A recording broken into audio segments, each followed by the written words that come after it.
कभी कभी 24 घंटे में घड़ी 2 घड़ी को बस बैठ रहो, कुछ ना करो, निरुपाय, निर्विधि, असहाय। आंखों को बंद हो जाने दो,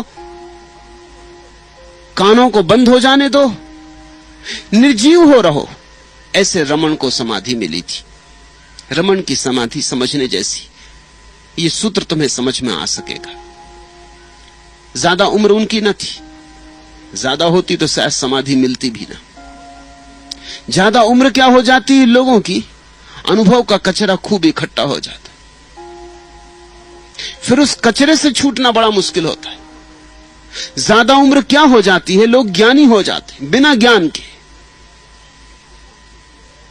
और बिना ज्ञान के जो ज्ञानी हो गया उसकी हालत अज्ञानी से बहुत बदतर हो जाती। ज्यादा उम्र क्या हो जाती, लोग सुन सुन के पंडित हो जाते, तोते हो जाते, उपनिषद वेद दोहराने लगते, और जितने ही वेद उपनिषद कंठस्थ हो जाते उतना ही समझ लेना कि परमात्मा से दूरी बढ़ी। अब तुम्हारा वेद नहीं जन्म सकेगा, अब तुम उधार वेद से बंध गए, अब तुम्हारा उपनिषद नहीं जन्मेगा, अब तुमने दूसरों के उपनिषद पकड़ लिए। 17 साल की उम्र थी रमण की। परिवार में किसी की मृत्यु हो गई।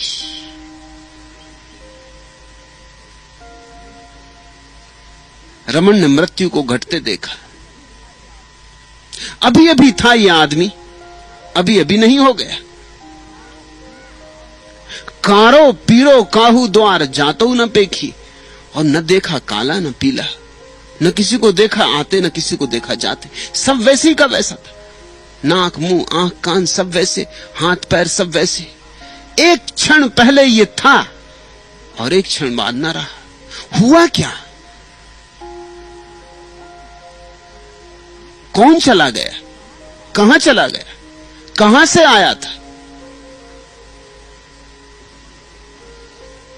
रमन को एक बात सूझी। बच्चों को अक्सर बातें सूझ जाती। घर के लोग तो रोने धोने में लगे थे। वो बगल के कमरे में चले गए और जमीन पर लेट गए, जैसा वो मुर्दा आदमी लेटा था वैसे लेट गए। हाथ पैर वैसे कर लिए ढीले जैसे मुर्दे ने किए थे।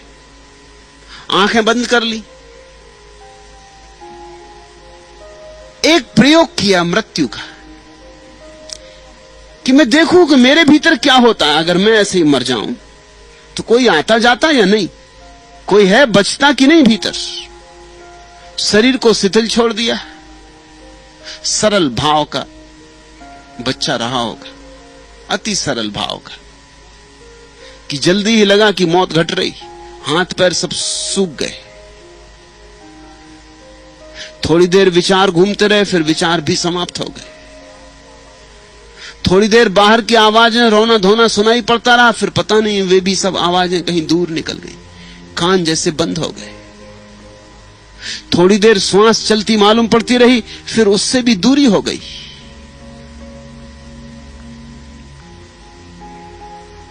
मृत्यु जैसे घटी। और जब घंटे भर बाद रमन ने आंखें खोली तो वो दूसरे ही व्यक्ति थे। चमत्कार हो गए।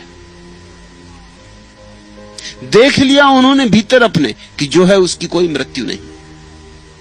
जाके घर के लोगों का व्यर्थ रो रहे धो रहे, कोई कहीं गया नहीं, कोई कहीं जाता नहीं।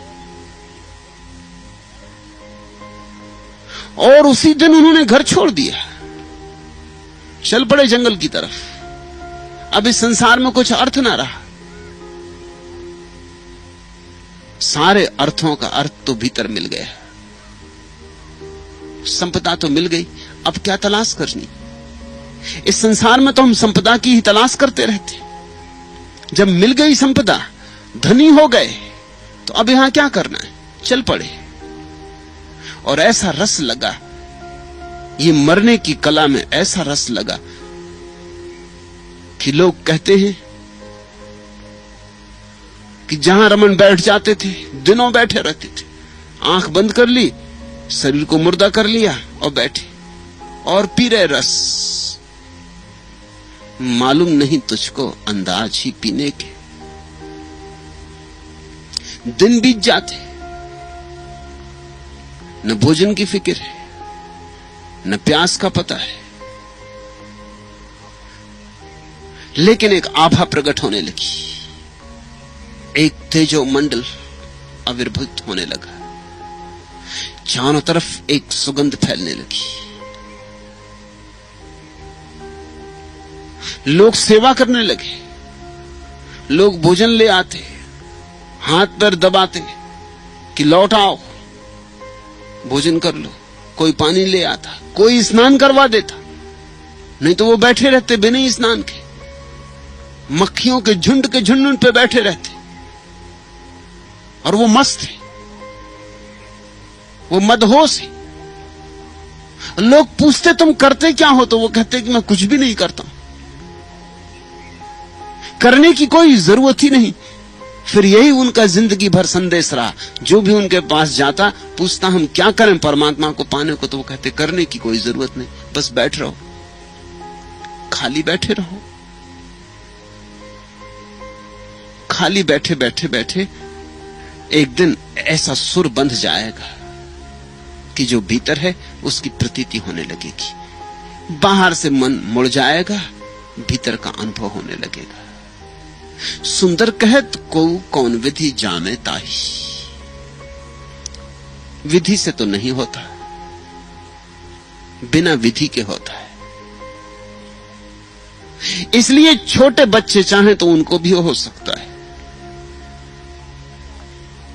स्वस्थ को हो सकता है, बीमार को हो सकता है, बाजार में जो बैठा है उसको हो सकता है, हिमालय पे जो बैठा है उसको हो सकता है, सुंदर को कुरूप को, गरीब को अमीर को, पढ़े लिखे को गैर पढ़े लिखे को, सबको हो सकता है।